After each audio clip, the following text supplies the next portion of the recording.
Hello, everybody. Thank you for joining us tonight. My name is Francisco Morales, Gallery Director at the Front Arte y Cultura Art Gallery in San Isidro, California. Welcome to the Curator's Perspective. This is a series of talks, of presentations with curators from San Diego, from Tijuana, and anywhere in the world. This is the second episode, the second edition of this series. We're very excited to have with us Alessandra Moctezuma. Alessandra Moctezuma, well, you know her, and for those of you who don't, she is an amazing curator, professor, and the director at the Mesa College Art Gallery. Alessandra is a reference for the arts and culture in San Diego, in California. I think a lot of artists, generations of artists have been her student. She has mentored a lot of artists. She has curated a lot of the San Diego and Tijuana and Los Angeles artists. And I'm very happy, I'm very excited. And without further ado, Alessandra, please go ahead. Thank you so much, Francisco. Thank you for inviting me, and thanks to all my friends who are here, and a lot of people I know, and some people I don't know, but I'm very glad to have been invited.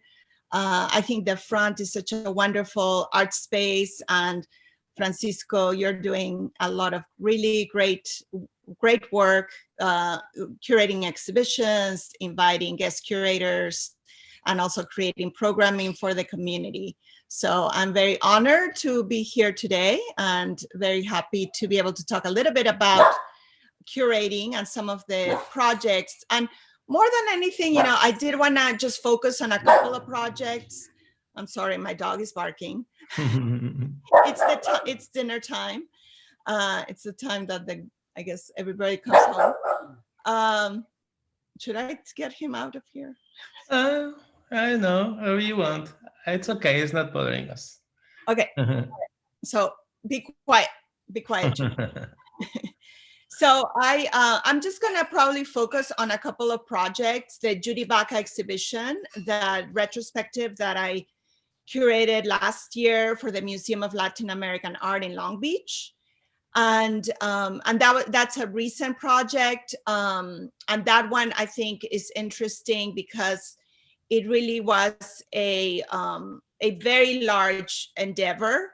It required a lot of research. It required actually, like, we worked on it for like 3.5 to 4 years in the planning.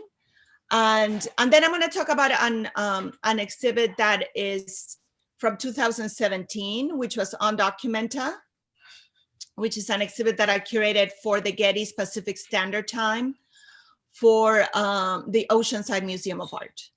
And I've curated a lot of other exhibitions, and it would be difficult, you know, to focus because I've been at Mesa for 20 years. So if you multiply, you know, 20 plus times 4, that's the number of exhibitions that I've done at Mesa. So, and probably a little bit more than that. So probably 100 exhibits that I've done at Mesa. So that's really a lot. So I'm not going to be able to, I wouldn't be able to cover all that. But I want to focus on 2 that are my favorite.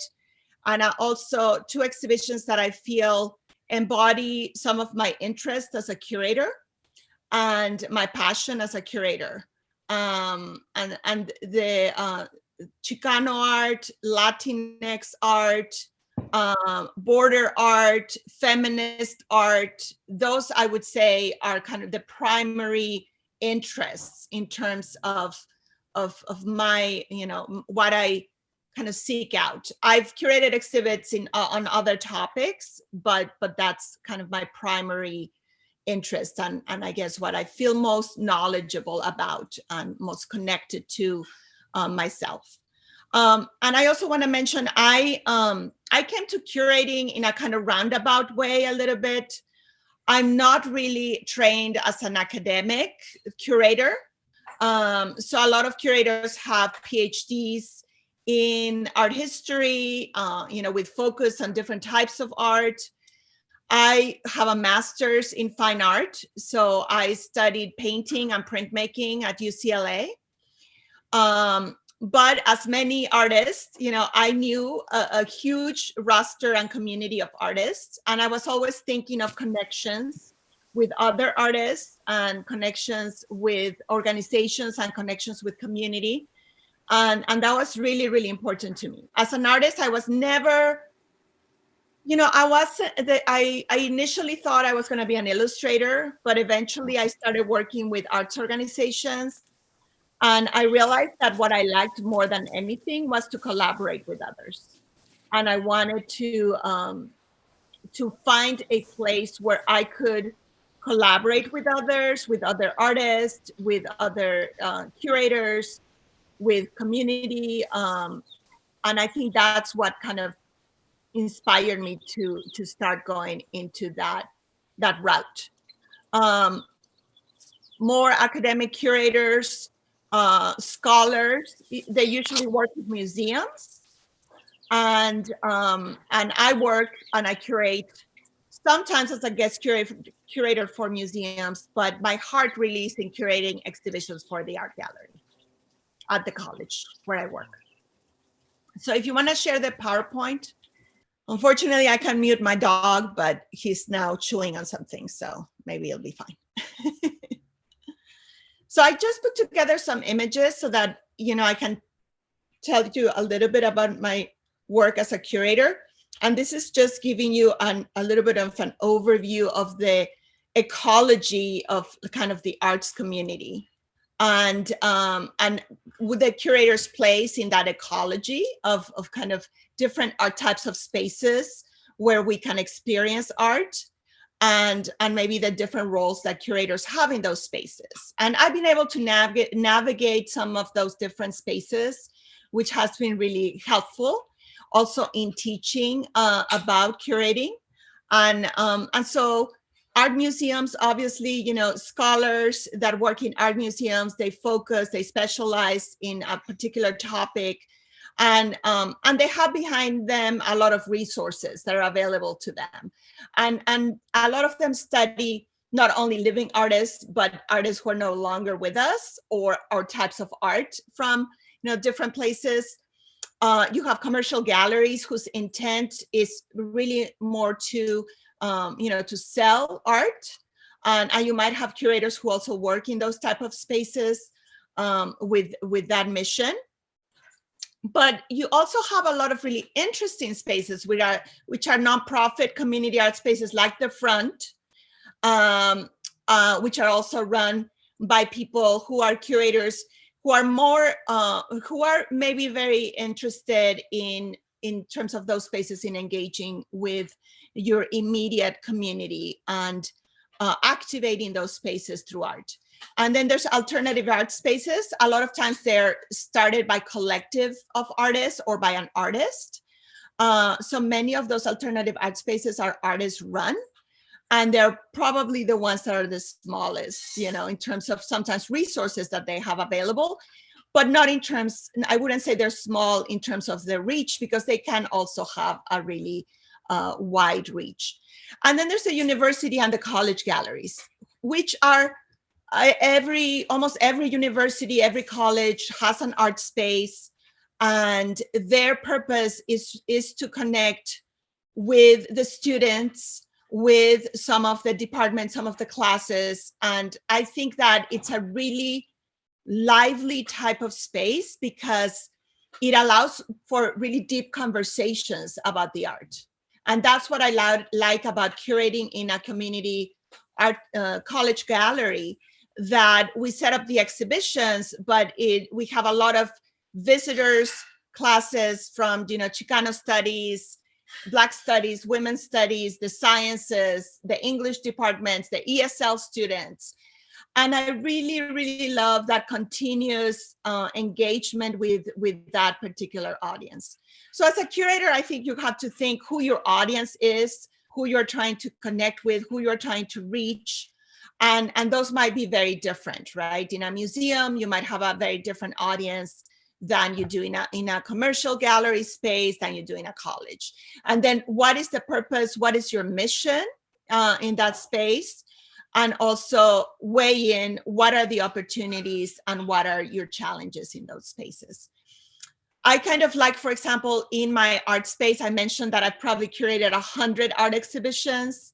I've organized 100 art exhibitions.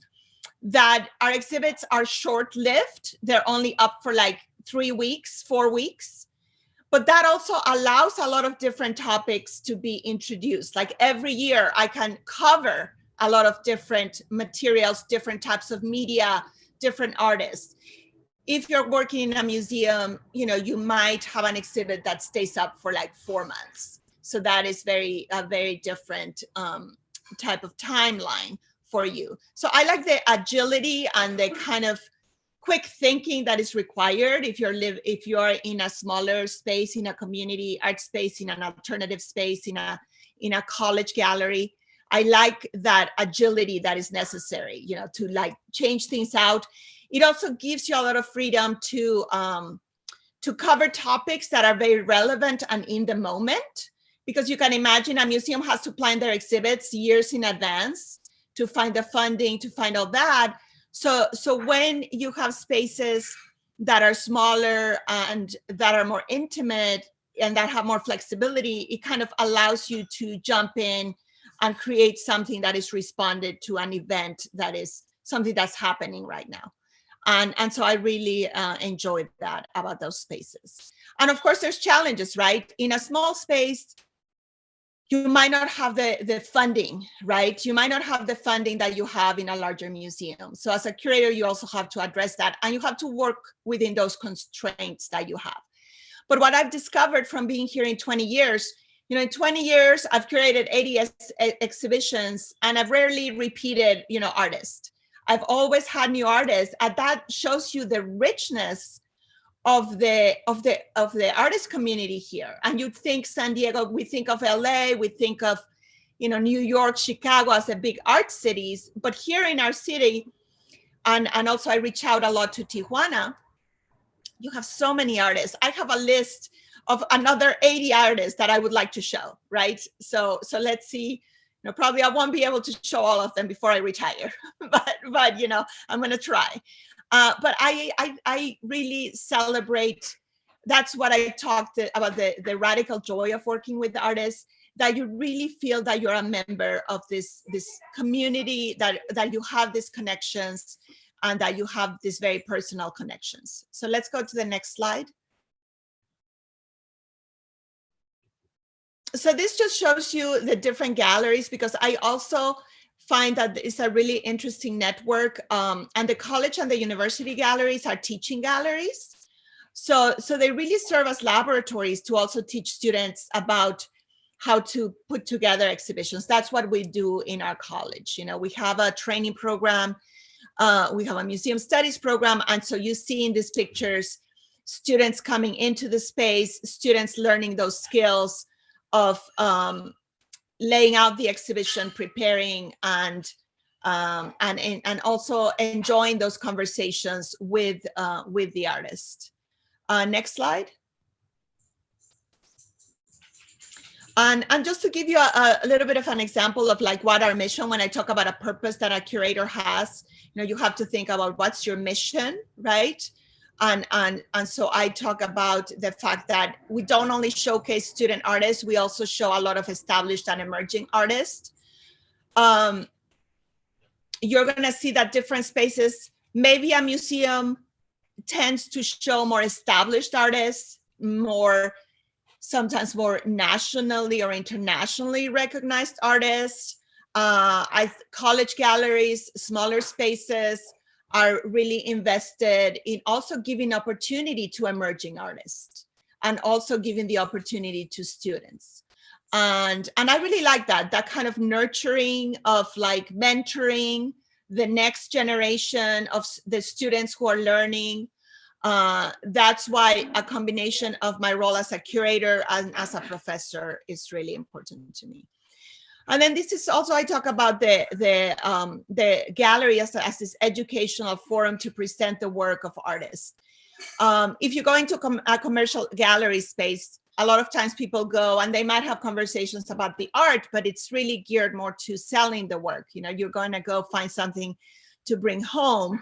But in our gallery space, it really is about having those deep analysis and thinking about the art, and those conversations about the art. And also the other thing that I really like is the programming that goes along these exhibitions, which are workshops. Next slide. And this is just to show you, so that I'm not gonna talk about all this, but just to show you our new gallery, which I'm very excited. We're very lucky and privileged to have a really nice space to show. But you can be the curator and you could have a gallery in your garage and you could still do really exciting and interesting things. You know, I've had friends who, Larry Cavini used to have a gallery out of his garage here in Hillcrest. And then I had a friend in Los Angeles who had a gallery out of his garage. Artist Ruben Ochoa had a gallery in his van that he converted. So I just want to tell you that there is, where there's a will, there's a way. That, you know, you can always, if you want to curate, you can always find those spaces and find the possibilities. Next slide.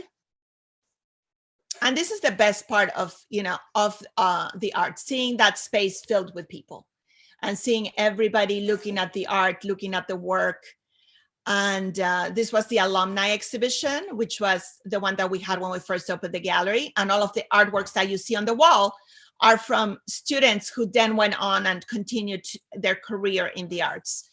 And that's just was so much of a, you know, showing the success of kind of our programs and what we're trying to do. You also have to think as a curator, especially in a space like mine, a kind of variety in the shows that you do, and I want to have different types of topics around the year. Next slide. And we do about 7 exhibitions per year, and then we also like to engage, you know, community with workshops. Next slide.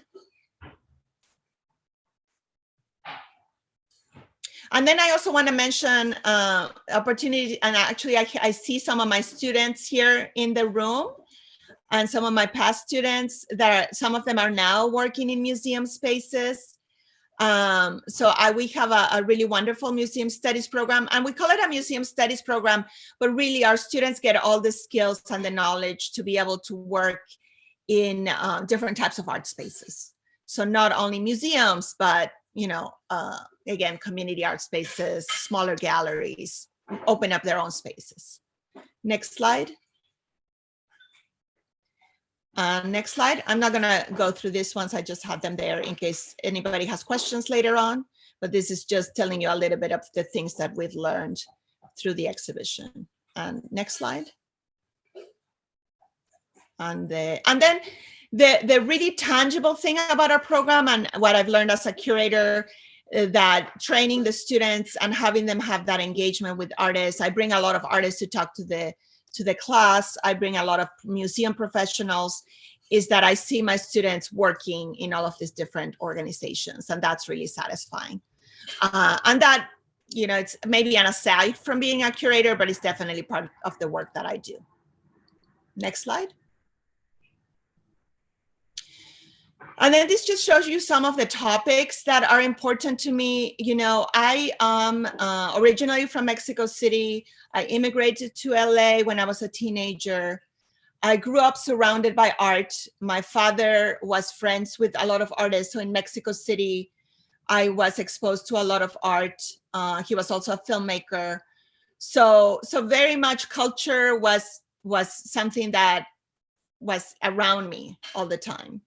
And when I moved to Los Angeles, you know, being Mexican, I think being Mexican and being knowledgeable of the arts in Mexico and also appreciative of, you know, the beautiful folk art and the crafts. I don't think I really thought too much about privilege, you know, when I was growing up in Mexico. But when I went to and lived in Los Angeles, I think that's where I realized that the artists that were, you know, Chicano, Latino, you know, African-American artists, Asian artists, that they were not in full view as, you know, many of the, I would say, kind of white male artists. And so I think that really grabbed my attention. And when I started curating in the gallery space at Mesa College, I made it one of my goals to really highlight the works of BIPOC artists and also of women artists, because I saw that there was that gap and that absence and that, you know, and that lack of exposure. And so if you look at the rosters of artists that I've curated through the years, you'll see that that more than half of them have been women, that, you know, at least I would say 40% or more have been, you know, Latino, Latinx, you know, Chicano, African-American, and I have as less Asian artists that I've shown through the years, but definitely something I want to work on. But I think that that's really, really important. And more recently, we've heard a lot from museums talking about diversity and equity in museums. And it really is something that it's a long time coming, that I feel also partly because when I started out, I worked with Judy Baca, Chicana muralist Judy Baca, and I helped curate works at Spark. And they were really focused on Chicano, Latinx, and Indigenous artists. That was their focus. So that is where you see that it's very much a need that we have to, you know, to continue to highlight, you know, artists now. And we have to be mindful that when we talk about diversity and we would talk about inclusion, that is not just a superficial or a kind of performative, but that is a true commitment that we make. So here I have an example, Chicano artist, Mario Torero. You know, we had a beautiful mural of his work in our school, in our college, which has been recreated because the building where it was located was demolished to make way for new buildings. And one of the things that I wanted to do is bring him back to the gallery space to show some of his work. And so we did an exhibition of his pieces. What I noticed when I moved to San Diego is that we have such an amazing roster of Chicano artists, and we have the whole history of Chicano Park that is so essential when you study, you know, Southern California art. But how many of those artists have had the opportunity to have a retrospective or to have their work be shown? I think that we still have to work on addressing that. And there's going to be a Chicano Park Museum that will open up, so they're going to probably take on that mission.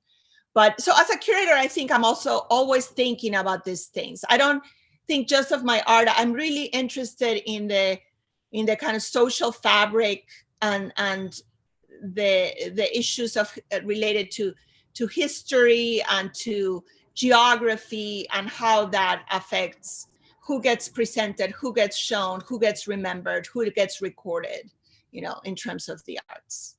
Next slide.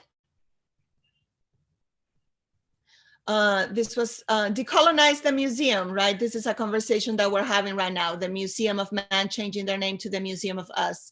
This was an exhibit that we had with James Luna right before, actually a few years before he passed away, where he was bringing attention to those issues, and we had a whole conversation about that. So that's something else that I'm teaching a museum studies program where I'm not afraid to talk about all of these topics. as a curator, as an artist. I think that none of those topics are taboo, that we have to confront them, that we have to look at where we could do better, right, in museums and in the arts. Next slide.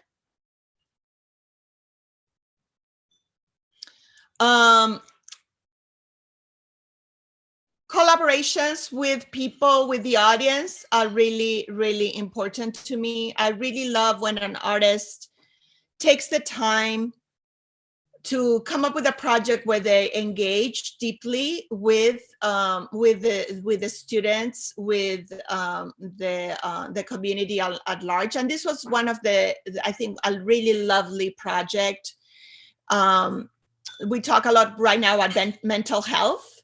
And this actually is an exhibit that we did, I think it was 2017, I believe it was. And at that time, Shinpei was already considering all of our phobias and our fears.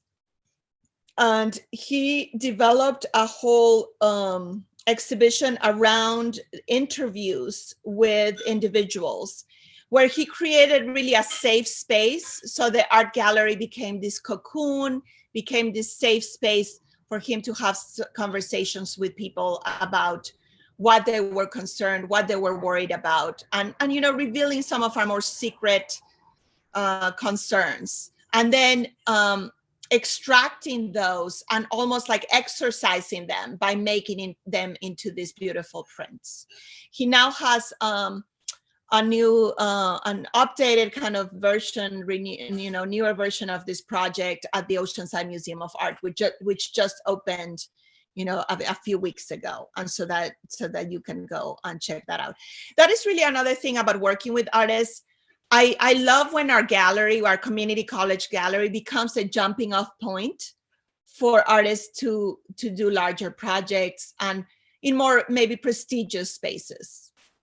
I mean, university galleries, college galleries are wonderful, but it's really great when an artist goes from there to then showing their work in a museum space, and maybe showing their work, in another city or nationally or even internationally. I also liked working with Shinpei because he's an artist who is Japanese, but immigrated to actually Tijuana. And I love fostering that idea. I teach at a college where we have a lot of immigrant students. So for those students to also see how somebody else came from another completely different country, completely different culture, and had to figure out. So he becomes an example, for those students on how you can succeed and you can, break ground in going to another country and thinking yourself as an artist. Next slide. And then the installations that we do around campus, that I also see it as part of my curating. I worked for 4 years as a public arts administrator in Los Angeles. So that was a lot of really large projects with the subway and the light rail. And I worked with many, many different artists. What was really cool about that too is that I was helping artists execute these very ambitious projects. But I was also helping coordinate with the engineers, with the contractors. So I became facilitator, and I really see that as a role I have as a curator, as kind of a facilitator, allowing the artist to develop a concept, an idea, and making it a reality, right? Because that's sometimes you need that support.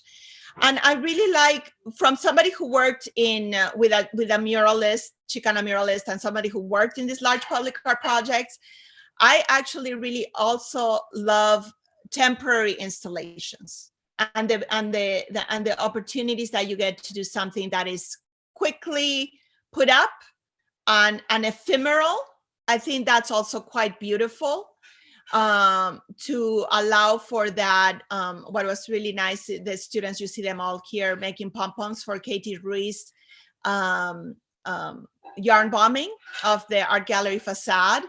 On the right-hand side, you see Cheryl Sorg created these stickers that we put up all over the college. And right now she's just finished a project where she stickered the elevator in the fine arts department with really beautiful, colorful designs of eyes and portals.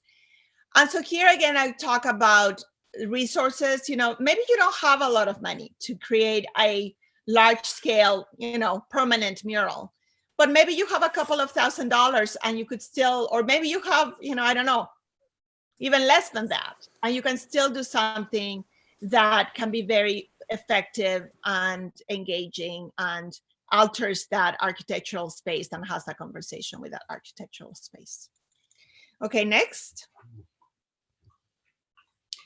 And then here's just examples of other really interesting topics for me. Environmental issues. I've invited several artists that deal with this. Ruth Wallen is one example. I brought Michelle Monique Verdun all the way from Louisiana, with the effects of Katrina and the BP oil spill. This is something where I can see a lot of connections with our science department in school. And I also would really love to continue to establish connections. I know, for example, Francisco, you have a lot of interest in growing plants, and we have a beautiful canyon right by our college. So one of my dreams is we have like a canyon day. So one of my dreams is to bring artists to activate that canyon space and kind of expand what we do beyond the gallery to actually that natural space. For me, Earth Day, instead of being a big traffic-filled event in Balboa Park, it should be a moment to really go and enjoy the beauty of the natural spaces that we have here in San Diego. And so I think that we can do that through art. And so that's one of the things that I'm looking forward to do. It's in my plan. I'm always, this is also something great. Being a curator that comes from the background of being an artist, we never lack ideas, right? We're always coming up with ideas of things to do. And I have to admit, again, when you're a scholar, you have to be very in-depth on a topic. You might, study for years on your thesis.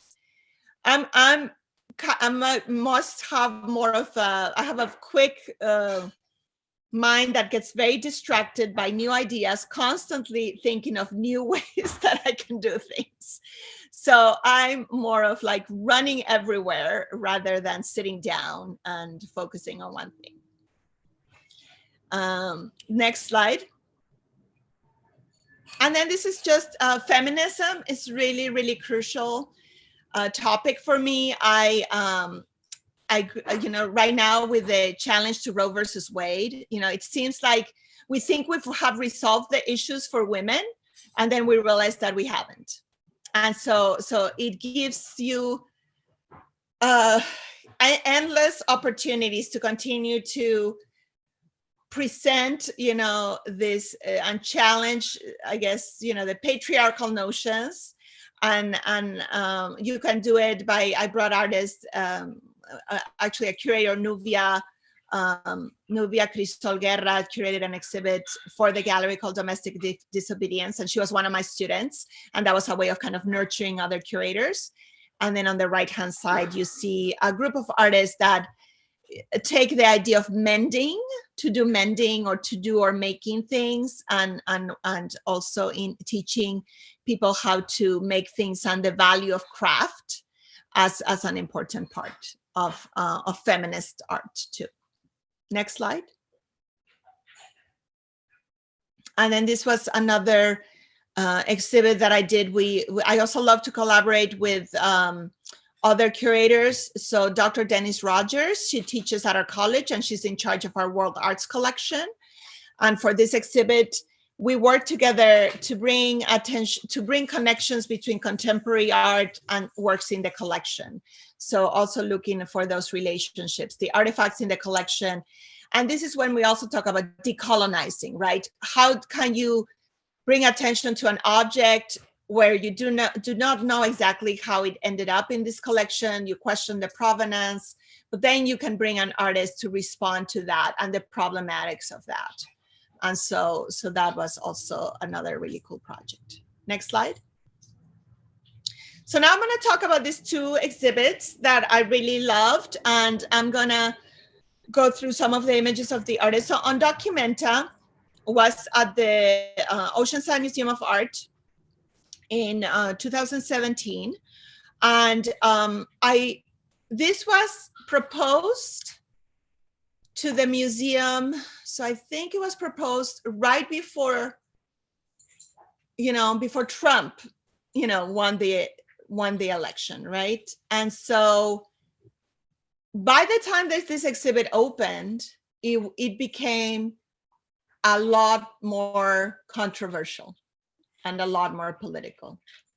When I was looking at the roster of exhibitions for the Pacific Standard Time, which is a compendium of exhibitions that were sponsored through the Getty, and they were happening all over Southern California. Here we were having a whole project that was supposed to be about the connections between LA and Latin America. That's why it was called LA. And I noticed that there were so few artists from Tijuana and San Diego. And I thought that was like, we are exactly that transition space, and we're exactly that very contested space of the border, right? Where, and there's also the whole history of this whole area. And so I felt that as a curator, I really wanted to address that lack of awareness of the interesting work that was being done here on the border and about the border. And I also acknowledged the fact that there had been an important group of artists, the Border Arts Workshop, that had been dealing with this topic in the 1980s and 1990s. Guillermo Gomez Peña, Carmela Castrejon, Jose Hugo Sanchez, Louis Hawk. So artists from both sides of the border that were addressing these issues of the border. And I wanted to look up a new roster of artists, younger artists, some of them emerging artists, some of them more established artists who were dealing with this idea of the border. And I could have expanded this list, but obviously we had a very limited number we had limited space. So I decided to focus on 6 artists, 3 men and 3 women. Although now, Teresita is now Salvador. But at that time, I was really thinking also about representation from both genders. So next slide. But it became, I had proposed this in 2016, and after the election, when Trump gets elected, when all his anti-immigrant rhetoric and his building up of the fence, the exhibition became much more, important in a sense. And it got a lot more attention, I think, because if this had happened under a Democratic president, when you wouldn't have had that, that rise in anti-immigrant sentiment, maybe people wouldn't have taken notice. But I think these artists were sensing something that was already, that they were already kind of experiencing of, the problematics and the rise of this, this very xenophobic, and white supremacist groups.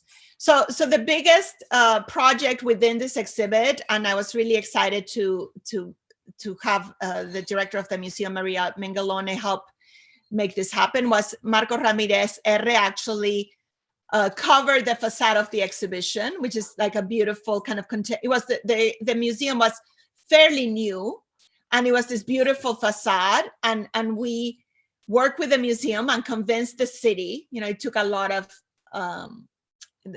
debating and dialoguing to create this beautiful, this incredible, not beautiful, but this powerful, installation of the border fence onto the facade of the museum. And I also, this was important to me as a curator, that I feel that there's still that that division between, of course, everyday people and the museum and the elite institution, And so I think it is really important for the artwork to spill out of the museum space into the street, and for that artwork to exist outside of the museum institution, to be visible from the street, so that people are then, have that curiosity then to go into that space and find out what's going on. So next slide. And so this is also other ways you see the interior. This is Omar Pimienta inside the gallery. He has the Statue of Liberty made in plaster outside of the gallery. On the patio, we had an inflatable version of the Statue of Liberty, which deflated and inflated. And he was again talking about, the entry point. We think of Ellis Island as this welcoming, and the kind of irony of being here in this southern border, and the fact that entry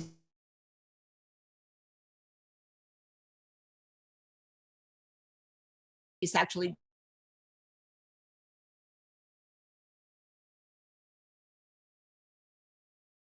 being denied to most people. So there's something that is, of that failure.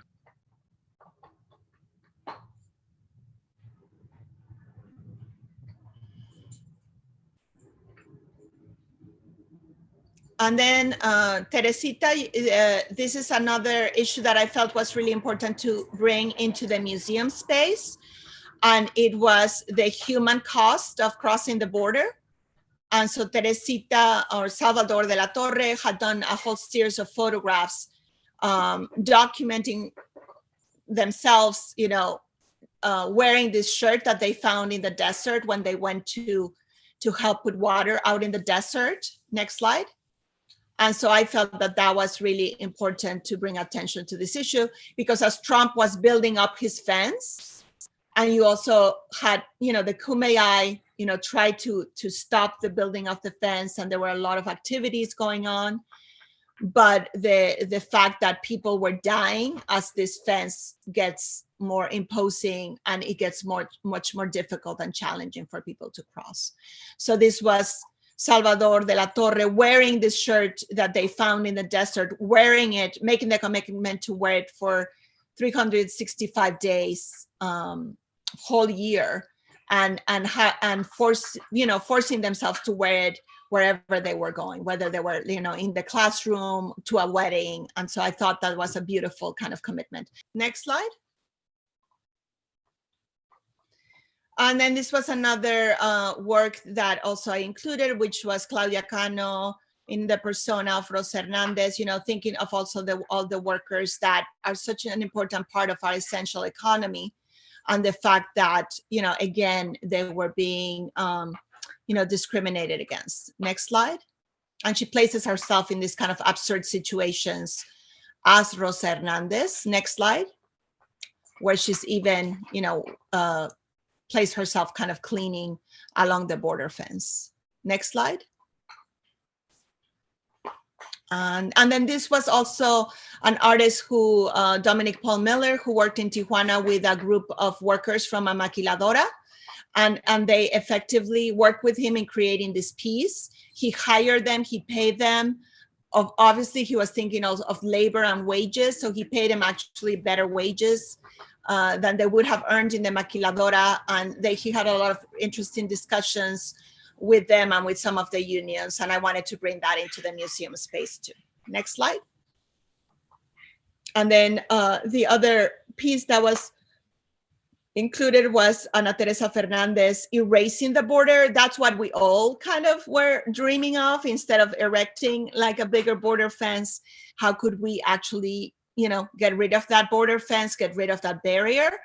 And this artist resolved it by painting the fence sky blue, so that it kind of dissolves into the this illusion, this trompe l'oeil of the border fence disappearing. Next slide. And so, so that was an exhibit that I really, really loved. And And I was invited by Judy Baca, maybe it was like 4 years ago, to actually curate her retrospective. And this was at the Museum of Latin American Art in Long Beach. And this is really one of my triumphs as a curator, because I had the whole museum. You know, oftentimes I'll have a gallery, you know, at the college, I have a gallery space. You know, at Oceanside, I've had like, you know, maybe 3 large galleries. But in this case, I had 6 gallery spaces to curate. So it was super exciting. And rather than capturing a moment in an artist's life, where an artist is just presenting like a series of their work, this was really looking back at Judy's life work. So she is 75 years old. So it was looking back at 40 years of her work. And I had to position myself as the curator, you know, trying to grapple with how do you organize, you know, she had 1,500 artworks in her digital archive that I could look at to select from. And how could I then narrow it down to a couple of hundred works that would be shown in the museum? So that was an incredible challenge and a very interesting challenge. Next slide. So that's Judy Baca. For those of you who might not know who she is, she's a muralist, an artist, an activist, Chicana, and she has been running the Social and Public Art Resource Center since 1974. She started that organization to paint murals around the city of Los Angeles, and she was also the person who spearheaded the longest mural in the world, which is the Great Wall of Los Angeles, which is a half-mile long mural in LA. Next slide. So this is the entry to the museum. What was really a challenge also was that she's a muralist. So most of her work is murals that are site specific. So how are we going to translate those murals into a gallery space? But because in recent years, she challenged herself to work digitally, she actually was able to recreate some of these murals that were made digitally into large pieces that were placed in the galleries. Next slide. And then I also wanted to show the process of the artist. So these were how she layered, you know, the digital images, the drawings into a large painting. Above, you see the painting and you see her painting style. And then in the image below, it's layered and added with all of these images of the people that are populating this landscape, that are part of this history in Colorado. Next slide. Next slide. And I decided that rather than you know, doing a retrospective that would be organized chronologically, I wanted to do a retrospective that was organized by theme. So I had a whole gallery that focused on all her work around women and women's roles. And it was interesting because she never realized that that was at the center of so many of her pieces. So I think that's the other cool thing, that as a curator, you have this perspective of the work and you are looking at it from a very different point of view than the artist. So suddenly the artist also experiences their work in a new way. And I think that's super exciting as a curator. This is the Pachuca series, which is a series of photographs where Judy dressed herself up as a Pachuca. And next slide. And then this is talking also about her family, and bringing in the personal was also really great for this exhibition. You know, Judy, who is generally, you know, talking to people about their family history, in this case was able to include herself and her mother and her grandmother in the exhibition. Next slide. And then I also like this idea of identity and the making of identity, whether it was as a Chicana, the history of the Pachuca, the Chola, and then how we position ourselves as the viewer, or how I also position myself as the curator in this kind of search, discovery of who you are and how you fit in. Next slide. This is the matriarchal mural. The other thing in a curator is that you always have to be working with your artists and in a sense, sometimes pushing your artists to finish works or to create works specifically for the exhibition. Judy had started this mural in 1981. And when I saw this mural, I felt that it needed to be completed. It needed to be finished. And the exhibition at MoLA was the incentive for her to complete this mural. Next slide. That's us in front of the mural. It was even completing it when it was in the exhibition space in the gallery. Next slide. And next slide. And the other room in the museum was dedicated to her work as a community activist, and I really loved how this touched upon her connections to to people from many different places that have migrated to Los Angeles. So this was done in collaboration with the Salvadorian community, the Carecen, which is a big community in the area of Pico Union. And this was the first time that they felt that an artist had been wanting to tell their story. And she gathered a lot of the images that you see there. You have Rigoberta Menchú and you have the landscape, but a lot of the black and white images were actually taken from photographs that the refugees from the war in El Salvador that had brought with them to show to Judy. So, so I really loved being able to, many of them actually came to the reception, and I really loved to have that connection with them. Next slide. And I'm probably not going to go over all of this since we're running almost out of time, but this was the World War Project, which I just want to let you know that this series of portable murals, that's how I actually started working with Judy Baca. Next slide. I was her painting assistant, and I painted specifically on these two murals. And this is going to be, if you missed the exhibition that she did at MoLA, this series of temporary murals, portable murals, will be on view at the Museum of Contemporary Art in Los Angeles in September. So you'll be able to check this out in September in LA. Next slide. The other thing I wanted to mention is Judy Baca. The same way that I talked about Shinpei doing an exhibition at our gallery and then now doing his exhibition at the Oceanside Museum of Art, Judy showed this series of Los Tres Panchos at our gallery at Mesa College way back in 2008. And, and from that point on, that kind of planted the seeds for her to invite me to do this retrospective. Next slide. That's the Cesar Chavez Monument. Again, we brought, the paintings that she then used for the monument that you see on the right. That's actually at San Jose State University. Next slide. The paletero cart that is painted with images from the workers, the migrant workers. This one actually was done for an exhibition, which was probably one of my first curatorial projects. It was an exhibition where I helped curate certain aspects of it at the Museum of Contemporary Art in Los Angeles in 1994.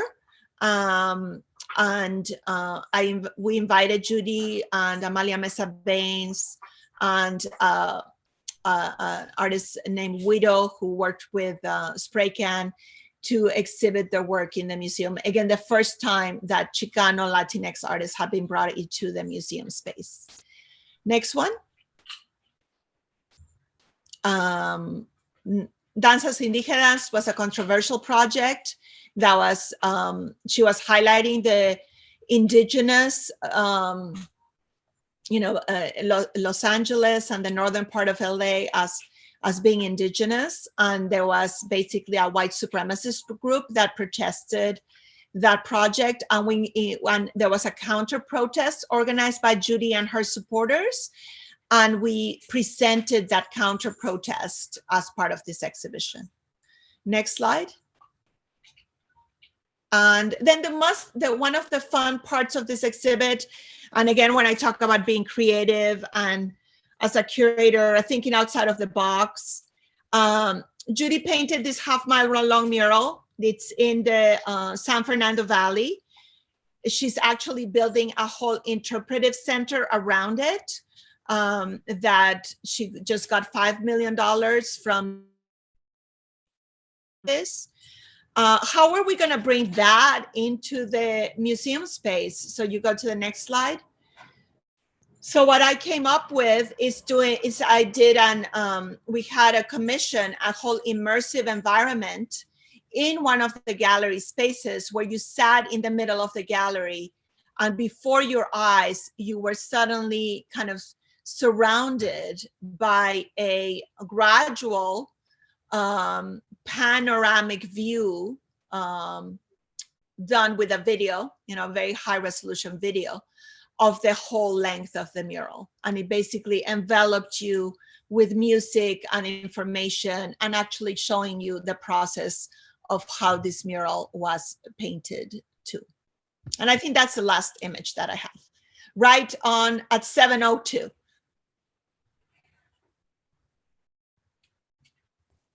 Wow.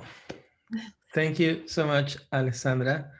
That has been so amazing. I'm going to stop the spotlight. Oh, I think it's done already.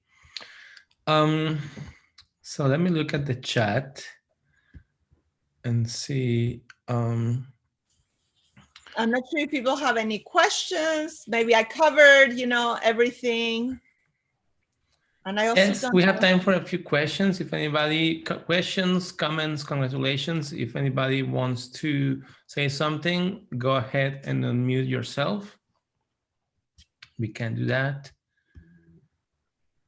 I'd like to thank you, Alessandra. It was very informative. I gained a lot. This is Edwin. Thank you. Thank you, Edwin. And we will see you soon out there. But it was a thrill. It was really nice to hear you talk about your passion. Thank you so much. All right. And I have some of my past students, so they probably have heard enough of my, maybe don't, because they work with me enough. So some people on the chat, Priscila Morales, amazing work. Gracias por todo lo que has hecho. Sadri Hedayat, is it possible to have Rick? Yes, we're going to upload a recording. Wendy, congratulations, such an amazing talk and wonderful career. Do you have a certain favorite exhibition and some that you're excited about doing soon? What's coming up, Alessandra? Sorry, my dogs are talking. Well, right now, we just heard that Judy's exhibit is going to travel to Mexico City. So it's going to go to the Museo de San Ildefonso, which is the museum where you have the work of the Tres Grandes, of the great muralists. And so that is really exciting because the work of Judy and many Chicano artists really follows the tradition of Mexican muralism. And so that's a big project. And we are going to be, I'm going to probably be traveling to Mexico City because we're going to have to figure out how to reconfigure that exhibit in a whole new space. So that's a really big project that I'm planning. That is so amazing. I used to work at San Ildefonso as an art docent when I was a teenager. And yeah, I remember just being there with the murals of Orozco and then going into the Sala del Generalito, and wow, that's going to be amazing. Congratulations.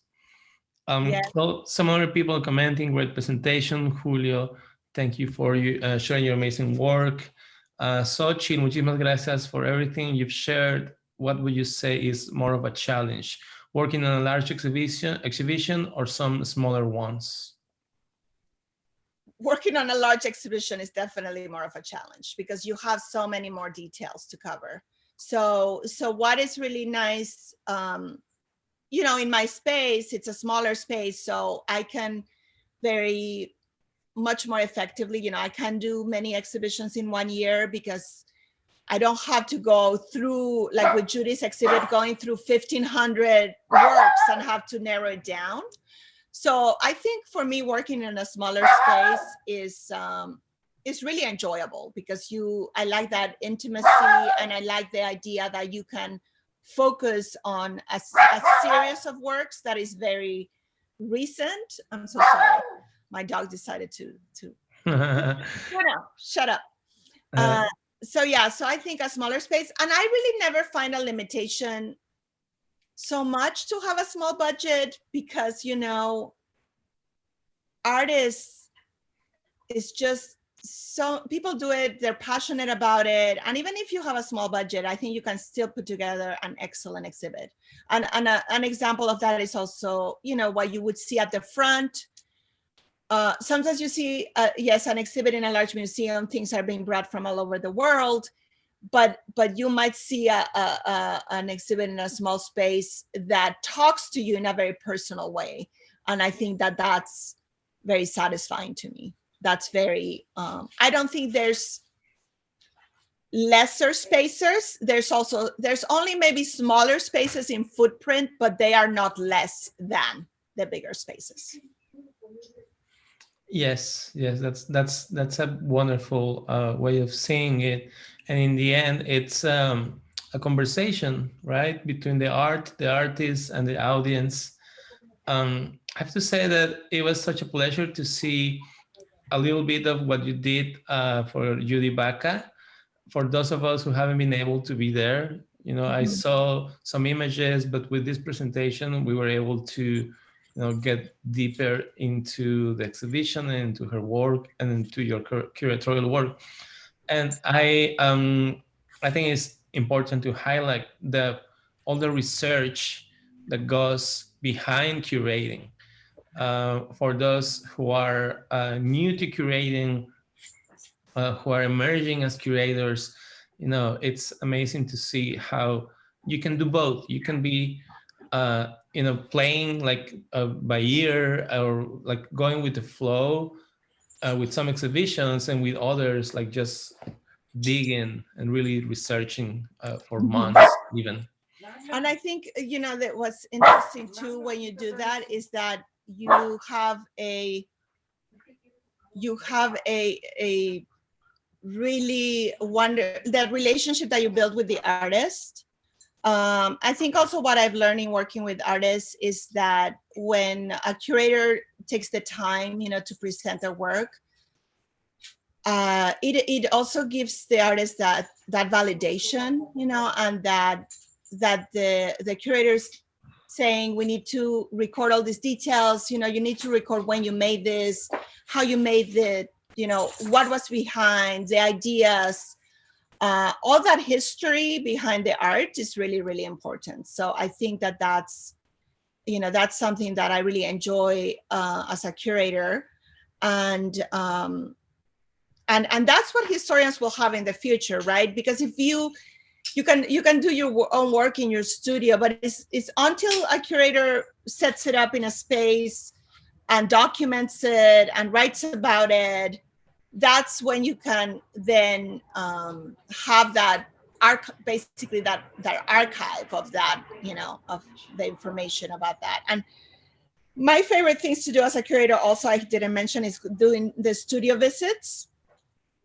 Because as you're working on a project, you are doing your research.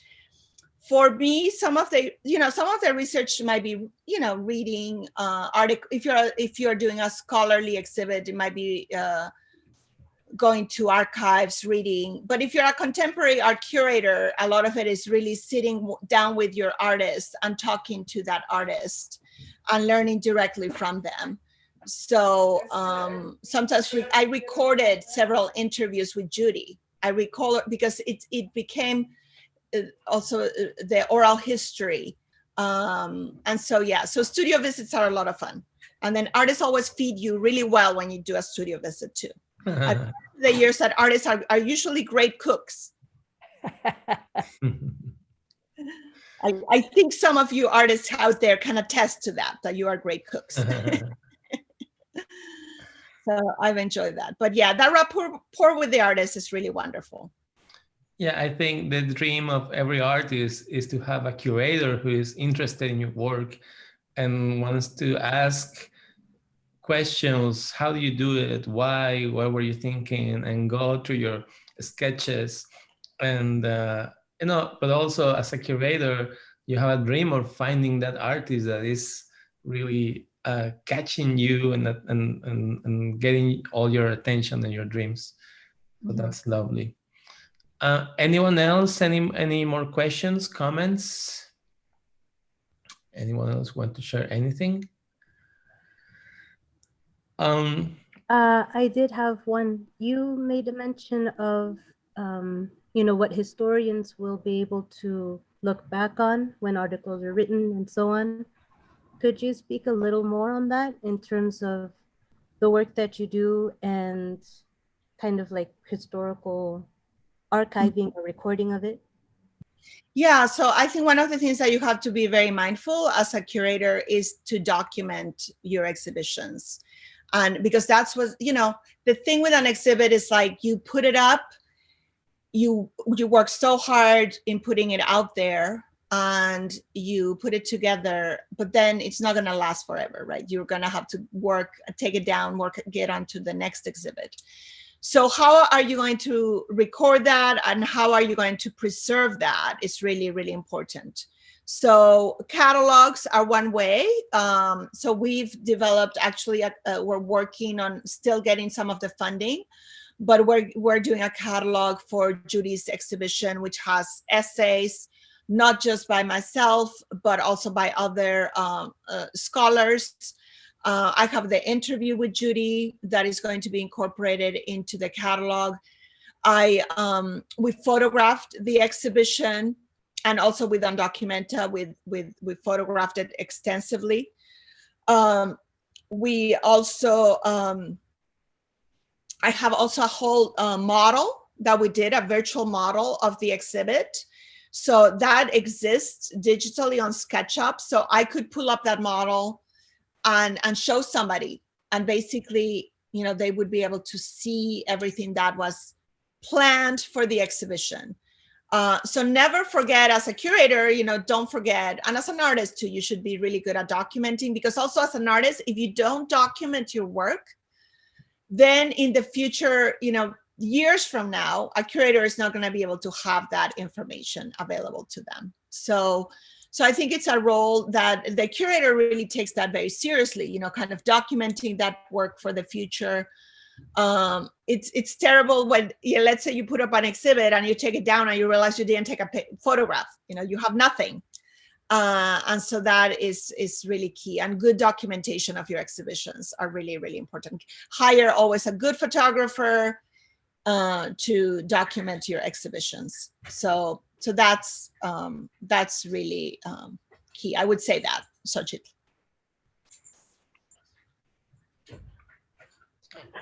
I keep all the documentation myself, but a museum should keep their own documentation. But it was really sad. An exhibit that I did in one museum in 2004, I thought that they would have documentation. They never kept anything.